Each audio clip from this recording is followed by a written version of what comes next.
Halo semuanya. Oke guys, di video kali ini kita akan nge-react dan nge-review What If episode keempat. What If Doctor Strange itu kehilangan orang yang dicintainya daripada tangannya. Apa ya bahasa Inggrisnya, pokoknya gitu deh. Oke, kita langsung aja nge-react dulu ya dari What If episode keempat ini. Oh, ini sesuai dengan film ya, dimana si Doctor Strange itu kecelakaan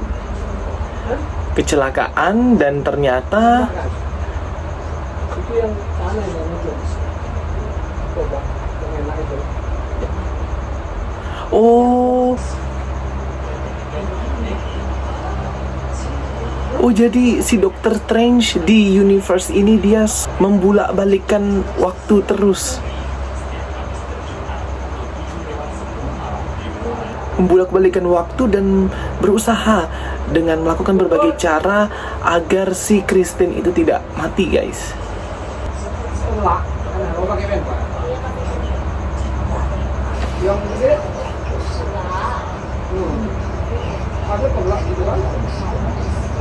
Ya ampun, kasihan banget ya Doctor Strange di universe ini.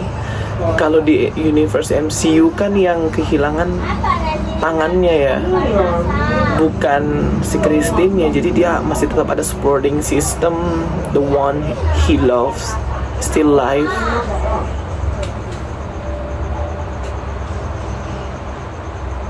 Diserap semua. Kok kayak berhari-hari itu ya, berabad-abad.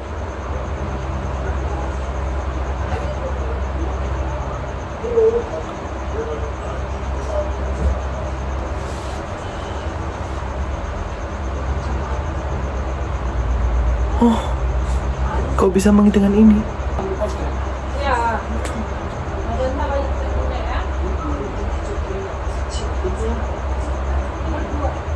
Jajannya kasih dalam buat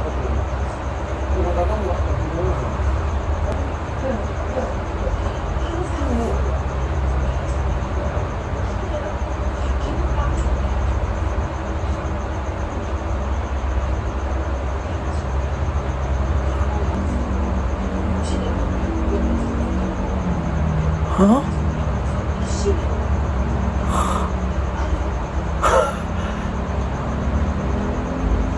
Seriusan? Oke guys, itu dia tadi reaksi What If episode keempat. Sekarang kita akan nge-review sedikit dari cerita ini. Jadi kalau di universe ini ternyata Doctor Strange itu dalam malam kecelakaan dia ternyata bersama dengan Dr. Christine, yang menyebabkan Dr. Christine tersebut akhirnya meninggal dan mati. Karena hal tersebutlah yang memotivasi Doctor Strange untuk menemui Ancient One dan belajar ilmu sihir.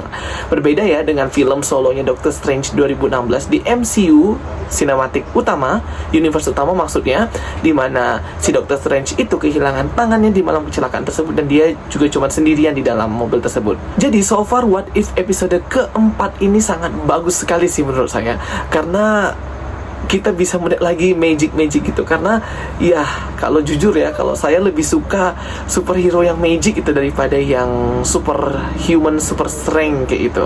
Ya bukan berarti What If episode 1, 2, dan 3 itu jelek sih, tapi ini lebih bagus sih.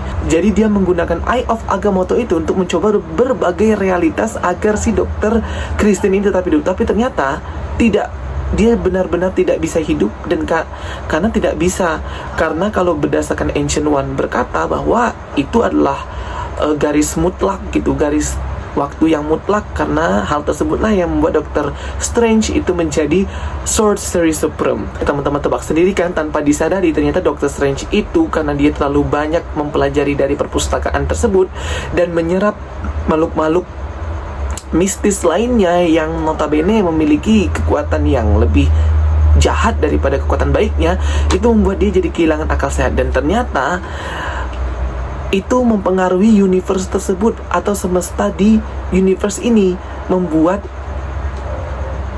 universe itu akan hancur jika Doctor Strange terus menyerap hal tersebut. Dan ternyata Ancient One itu bertemu dengan Doctor Strange yang baik. Jadi ternyata si Ancient One itu membagi Doctor Strange di universe ini menjadi dua, yang baik dan yang jahat. Yang baik ini merelakan si Christine, dan yang jahat ini ingin menghidupkan Christine.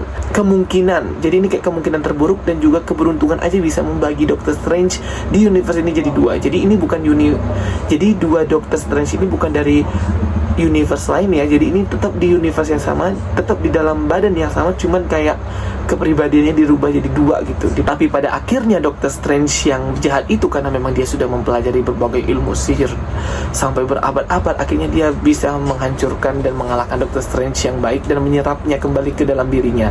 Mereka pun bersatu kembali dan dia pun berhasil menghidupkan Christine. Dan ternyata pada akhirnya ya dia tetap nggak bisa. Memang si Dokter Christine-nya hidup, tetapi itu menyerap kehidupan Dokter Christine itu dan juga universe tersebut. Dan sangat-sangat yang buat aku senang banget itu ketika Doctor Strange itu dia berbincang-bincang dengan The Watcher, di mana Doctor Strange meminta bantuan The Watcher untuk membatalkan apa yang sedang terjadi. Tapi The Watcher berkata dia hanyalah seorang penglihat, dia tidak bisa ikut campur atau interfere like the Eternals. Jadi seperti itu. Oke teman-teman semuanya, itu dia tadi review dari saya. Terima kasih sudah menonton. So far What If episode keempat ini jadi favorit saya. Waktu itu What If favorit saya ya. So far What If episode kedua dan What If episode keempat itulah favorit saya. Yang dua lagi agak kurang greget aja gitu. Oke guys, terima kasih sudah menonton. Kita ketemu lagi di review What If episode kelima. Sampai jumpa.